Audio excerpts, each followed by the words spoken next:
It's 11 p.m. Everyone in the house is asleep, but you're standing in the kitchen scrubbing the last dish, wiping down the counter, and you don't even fully understand why you can't just leave it and go to bed. Or maybe you're the person who walks into someone else's home, spots a pile of dirty dishes in the sink, and immediately feels a tension in your chest, and discomfort you can't explain, an urge you can barely control, and you've probably asked yourself, is something wrong with me? No, nothing is wrong with you. But here's what nobody is telling you.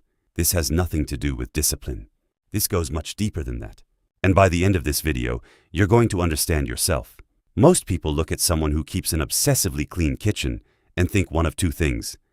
Either wow, they're so disciplined, or wow, they need to relax. Both of those are wrong. What you're actually looking at is a person whose nervous system has learned somewhere along the way that a clean environment means safety, and a dirty one means danger. That's not a personality quirk.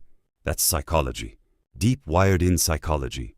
And to understand it, we need to go back further than you might expect. There's a concept in psychology called the need for control, and research consistently shows that this need is strongest in people who grew up in environments where control was absent. Think about what a chaotic home feels like for a child. Arguments they didn't understand, unpredictability they couldn't prepare for, a parent who was emotionally unavailable, or a household that felt unstable. A child in that environment cannot control what happens around them. They cannot stop the argument. They cannot fix the instability. But they can clean their room. They can arrange their things. They can create one small corner of the world that feels ordered and safe. And the brain learns order equals safety. Cleanliness equals calm. That wiring doesn't disappear when you grow up. It follows you into adulthood, into your kitchen, into your inability to sleep when there are dirty dishes in the sink. Psychologists call this a compensatory control mechanism, using your immediate environment to restore a sense of order when your inner world feels threatened. Here's where it gets even more interesting. Your brain has a system called the autonomic nervous system, and its entire job is to scan your environment for threats, constantly, even when you're not aware of it. And here's what research has found. Physical clutter registers in the brain similarly to unresolved threat. Every dirty dish, every unwashed pan, every messy counter, your brain logs it as unfinished business. And unfinished business keeps your nervous system in a low-level state of alert. This is why some people genuinely cannot relax in a messy space. It's not preference. Their nervous system is literally telling them something is wrong. Handle it, and the moment they clean, cortisol drops. The nervous system exhales. The brain receives a signal: threat resolved. You are safe now.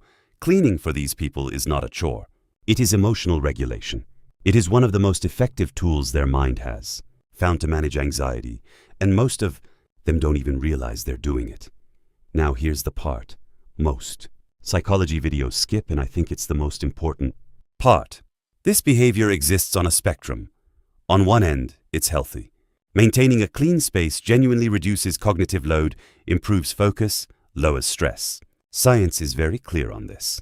A study from Princeton University found that visual clutter directly competes for your attention, making you less sharp, more mentally fatigued.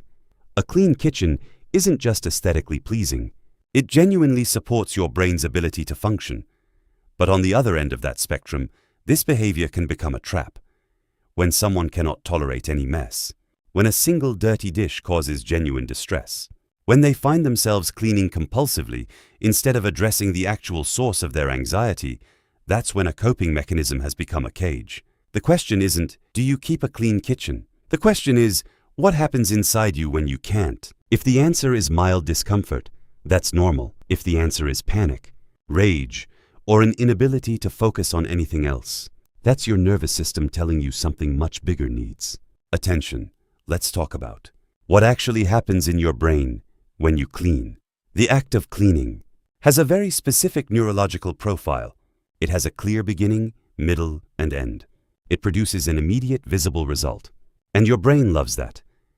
Every time you complete a cleaning task, your brain releases a small hit of dopamine, the reward chemical, the same chemical released when you achieve a goal, finish a task, or solve a problem. This is why cleaning feels satisfying in a way that's almost disproportionate to the actual task. you didn't cure a disease. You washed 3 dishes, but your brain treated it like a genuine accomplishment because neurologically it was. And for people dealing with anxiety or a sense of helplessness, this dopamine loop becomes incredibly attractive. It's one of the few places in their life where effort immediately produces a visible, controllable result. So, let me reframe this entirely for you. If you are someone who cannot leave the kitchen dirty, you are not obsessive. You are not rigid. You are not too much. You are someone whose brain found a reliable way to feel safe in a world that sometimes feels unsafe. Someone whose nervous system learned to use environment as an anchor. That is not a flaw. That is adaptation. But, and this is important, awareness matters. Because once you understand why you do something, you get to choose whether it's still serving you or whether it's time to find healthier ways to meet that same need. The goal is not to stop caring about your kitchen. The goal is to make sure your kitchen isn't carrying emotional weight that belongs somewhere else. Cleaning your kitchen after dinner. Productive. Cleaning your kitchen at midnight instead of having a difficult conversation or processing a hard emotion avoidance. One serves you. The other is hiding you from yourself. If the need for control is driving this behavior, find other places to exercise it. Your schedule, your finances, your fitness. Give your nervous system legitimate anchors, so your kitchen doesn't have to carry all of that alone. Your relationship with your environment is a mirror. It reflects what's happening inside you, what you need, what you fear, what you're trying to manage. A clean kitchen is not just a clean kitchen. It is a message your nervous system is sending you, or a message you are sending back to it. The question worth asking is, are you cleaning because it genuinely serves you? Or are you cleaning because something inside you doesn't feel safe? Both answers are valid, but only one of them leads to real peace. I'd love to know, are you someone who can't leave the kitchen dirty? And did any of this land differently than you expected? Tell me in the comments. I read every single one. If this gave you something to think about, subscribe. Because this is exactly the kind of psychology we go into on this channel. See you in the next one.